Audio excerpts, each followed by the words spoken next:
C'est News, il est 8h17. Bienvenue à tous. Laurence Ferrari, vous recevez ce matin Robert Ménard, le maire de Béziers. Bonjour Robert Ménard. Bonjour. Bienvenue dans la matinale de CNews. On va évoquer dans un instant ce livre que vous publiez lundi, Lettres à Marine, aux éditions de la Nouvelle Librairie. Il s'adresse bien sûr à la patronne du Rassemblement national. Mais d'abord, j'aimerais qu'on évoque ce qui s'est passé à Corbeil-Essonnes, dans la cité des Tarterets, après plusieurs nuits de violences urbaines. Il y a des équipes de policiers de la BST, on en voit les images, un fourgon qui a été attaqué par une cinquantaine de personnes. Ils ont tenté d'extraire les policiers. On voit le fourgon qui recule, sous des jets de projectiles, cocktails Molotov, tirs de mortier. Quand vous voyez cette image, Robert Ménard, c'est l'image de l'État français qui recule?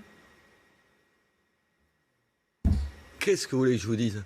Le problème, c'est que là, on a ces images, mais les policiers qui reculent dans un certain nombre de quartiers, il y en a partout.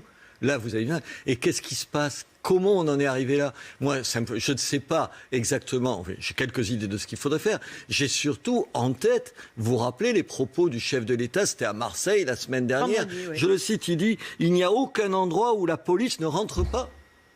Il n'y a aucun endroit où la police ne rentre pas. » Dans ma ville, pendant des années, le sous-préfet me demandait de ne pas envoyer la police municipale dans des quartiers parce que ça foutait le souk. Et il me disait, au fond, vous savez, tant qu'ils font du trafic, mais qu'il n'y ait pas plus que ça va bien. Et les gens de ces quartiers-là, on ne peut pas accepter ça.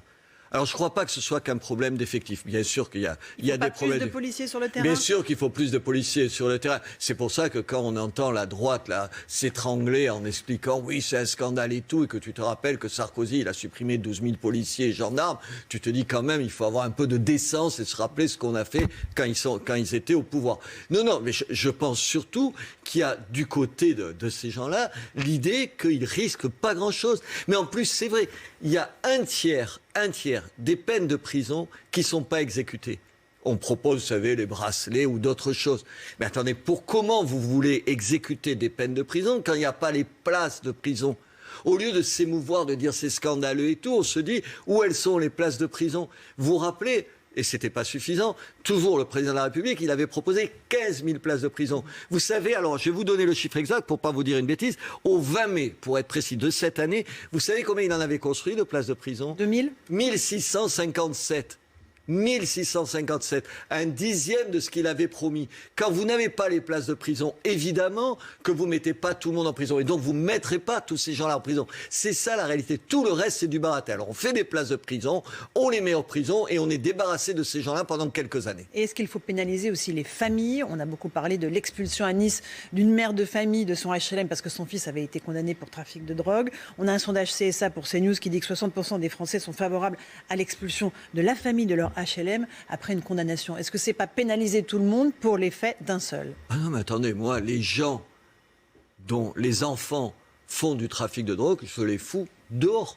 Vous le faites à Béziers? Mais non, parce qu'on n'y arrive pas, parce qu'on n'arrive pas à le faire, parce que la justice ne le veut pas. Attendez, pas pour des trafics de drogue, mais nous, on a dû demander l'expulsion d'une soixantaine de gens. Je pense qu'on a obtenu 8 de la part de la justice. Dire en gros un peu plus, 15% de ça. Bien sûr qu'il faut sanctionner. Attendez, mais je vous rappelle que quand vous signez un bail dans un logement social, il y a deux mots.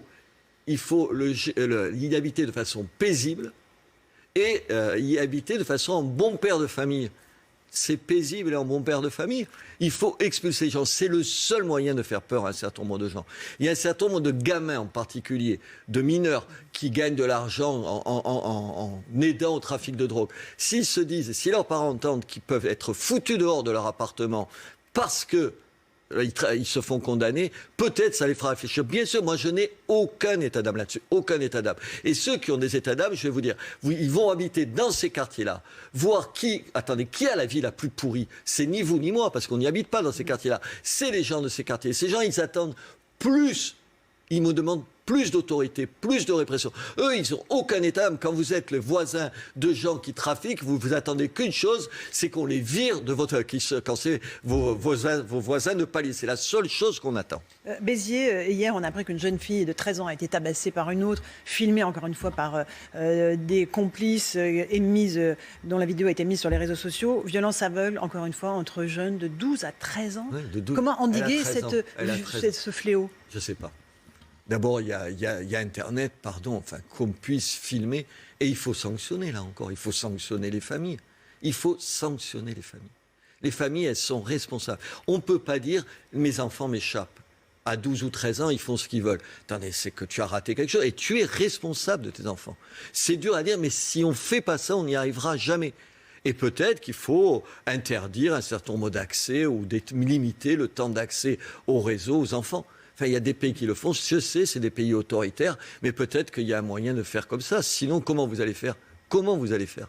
Un tout petit mot du procès qui vient de démarrer des attentats de novembre 2015, avec les milliers de parties civiles qui vont y participer, avec le terroriste Salah Abdeslam qui a multiplié les provocations hier. Comment est-ce que vous voyez ce procès ? C'est une exigence, une nécessité pour notre pays. En même temps, il ne faut pas faire de cet homme un héros. C'est une exigence pour notre pays et d'abord pour les victimes. Il y a quand même eu 130 morts. Et je suis sûr, enfin j'imagine, je ne connais pas, j'imagine que ces familles-là, elles ont besoin que les gens qui sont responsables de ces crimes, de cette tuerie, de ces actes barbares, soient sanctionnés. Ça, c'est une absolue nécessité. Et puis l'autre absolue nécessité, pardon de quitter le terrain des victimes elles-mêmes, c'est de rappeler que c'est l'islam politique qui amène au terrorisme.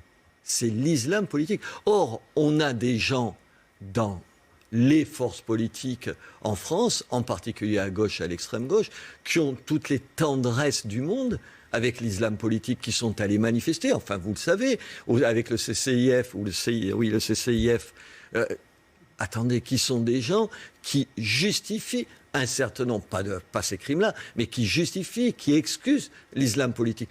Tant qu'on ne s'en prendra pas à ça, tant qu'on aura en gros des excuses comme un certain nombre d'élus ont, vous parliez d'un certain nombre on parlait tout à l'heure d'un certain nombre de quartiers, mais pourquoi un certain nombre d'élus ne disent rien aussi ?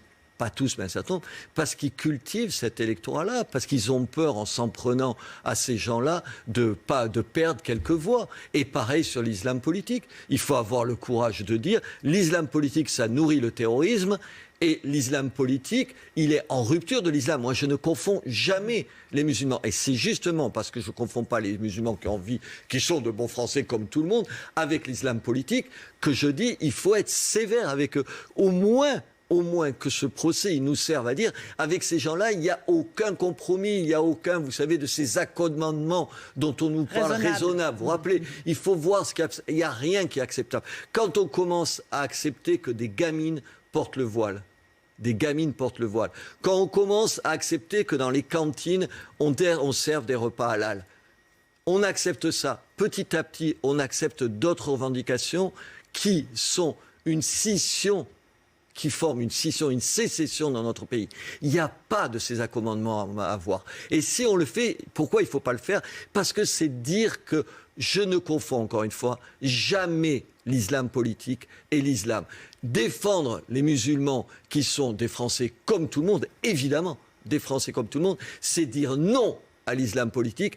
C'est la seule condition. Il faut les encourager à s'y opposer. Je ne sais pas comment vous dire, j'essaie de vous convaincre. Si chaque fois qu'on est dur avec l'islam politique, on n'est plus respectueux des musulmans. C'est ça qu'il faut comprendre. Or, ici, on est dans des médias, dans une classe politique qui a l'impression que chaque fois qu'elle met en cause l'islam politique, et ce serait comme si elle mettait en cause les musulmans. Non, ça n'a rien à voir. Il faut dire que ça n'a rien à voir. Vous publiez donc lundi cette lettre à Marine, puisque vous l'appelez ainsi la patronne du Rassemblement national. Oui, on se tutoie et on s'appelle par notre prénom. Vous dites d'ailleurs que vous n'avez pas eu toujours de bons rapports, que vous avez plutôt de vraies engueulades avec des mots acerbes, acrimonieux, de part et d'autre. Aujourd'hui, cela va mieux. Elle a présenté hier son affiche de campagne avec ce slogan « Liberté, liberté chérie », avec un certain nombre de points de programme qui ont évolué. Elle veut nationaliser les autoroutes, privatiser l'audiovisuel public. Est-ce que ça va dans le bon sens pour vous ? Et qu'est-ce que vous lui conseillez au fond pour cette campagne ? Et est-ce que vous vous rangez derrière elle d'abord ? Mais je le dis d'entrée de jeu dans ce petit livre, je voterai pour elle et je lui apporterai comme élu, vous savez, mon parrainage puisqu'elle en a besoin. Mais dire ça exclut pas de parler franchement aux gens. Moi, le seul service que je puisse lui rendre, pas à elle, mais à notre camp, à ce camp de la droite nationale, c'est dire les choses. Marine Le Pen, aujourd'hui, je lui ai dit 10 fois de vive voix ce que j'écris là, je le lui ai dit. Je lui ai dit, Marine, si aujourd'hui au fond, tu prends pas tes distances avec le lepénisme, tu gagneras pas. Comment peut-elle le faire avec le nom qu'elle porte ? Mais d'abord, en se séparant d'un certain nombre de gens autour d'elle. Elle a des conseillers épouvantables. Elle a des gens qui la ramènent toujours à une espèce de droite qui est hors de la réalité. Je veux dire, il faut aujourd'hui qu'elle rassure. Ton camp est peuplé d'individus nostalgiques d'un Franco pour le passé et d'un Poutine pour le présent. Ben oui, attendez, quand moi j'entends un certain nombre de gens m'expliquer qu'avec le pass sanitaire, ce serait une atteinte à nos libertés, et les mêmes qui te disent bravo Poutine, enfin à part d'être cinglé, tu dis pas bravo Poutine. Enfin, Poutine, tu peux dire qu'il a redonné, je sais pas moi, une place à la Russie dans le concert des nations, très bien. Mais tu penses pas qu'il est un défenseur des libertés, à part que tu sais pas de quoi tu parles. Et c'est ça j'espère qu'elle va faire, c'est se séparer d'une partie de son parti. Elle en a l'occasion, elle va le quitter, mais temporairement. Temporairement. Il faut pas ça. Il faut dire, je quitte mon parti parce qu'aujourd'hui j'ai une autre ambition. Les gens, ils vont pas voter pour la candidate du Rassemblement national. Et le Rassemblement national tout seul, il va pas gagner les élections. Évidemment pas. Elle va les perdre. Si elle prend pas des mesures rassurantes, il faut rassurer les gens. Chaque fois que je lui parle, je dis, écoute, comment se fait-il que tout à l'heure, vous parliez des allocations qu'on supprime, les logements sociaux, ou les allocations, on pourrait parler, supprimer un certain nombre de gens qui se comportent mal. Ces idées, elles sont majoritaires en France, dans la population française. Qui porte traditionnellement ces idées ? En gros, la droite et la droite de la droite. Et pourtant, la droite de la droite, elle perd régulièrement les élections. Et Marine les perd régulièrement. Parce qu'elle continue à faire peur. Alors la bonne question, c'est de se dire pourquoi, alors que les Français trouvent que ce qu'on dit est plutôt de bon sens, pourquoi on fait peur ? Et à cette question, jusqu'à présent, ils n'ont pas répondu. Alors il faut qu'elle brûle ses vaisseaux, qu'elle quitte définitivement le Rassemblement national en qu'elle disant... prenne ses distances avec le Rassemblement national. Il y a des gens, des porte-paroles au Rassemblement national, chaque fois qu'ils ouvrent la bouche, ils vous font peur, ils vous font perdre des voix. Vous ne pouvez pas dire un certain nombre de choses. Aujourd'hui, il y a des choses qui sont irréalistes. Je ne sais pas, moi, il faut être, comment vous dire, il faut être de droite et bienveillant.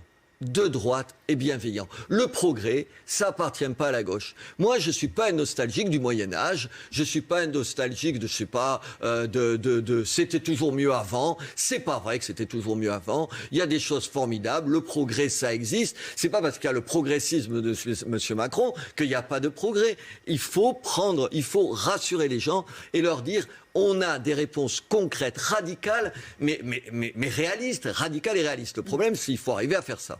Vous dites aussi à Marine Le Pen qu'il faut qu'elle parle à cette droite hors les murs que vous représentez et qu'évidemment, elle doit chercher des alliances pour tenter de rassembler le plus grand nombre. Est-ce qu'elle le fait ?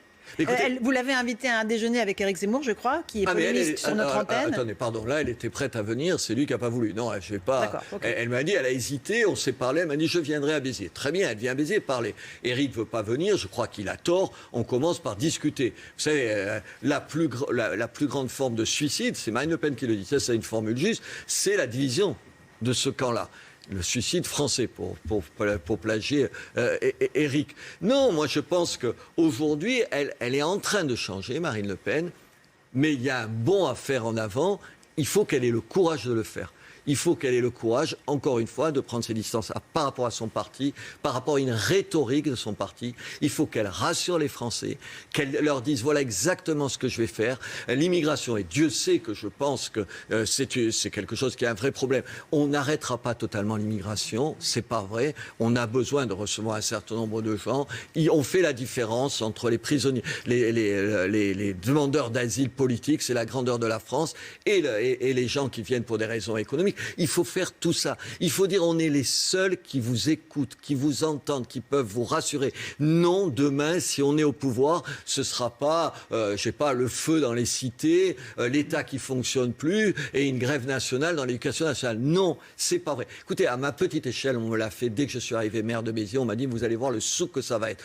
Il n'y a jamais eu de grève, ça s'est bien passé, mais parce qu'on prend en compte le réel. Une partie, vous savez, de cette droite nationale, comment vous dire ? Cette droite nationale, elle veut toujours être dans la pureté absolue.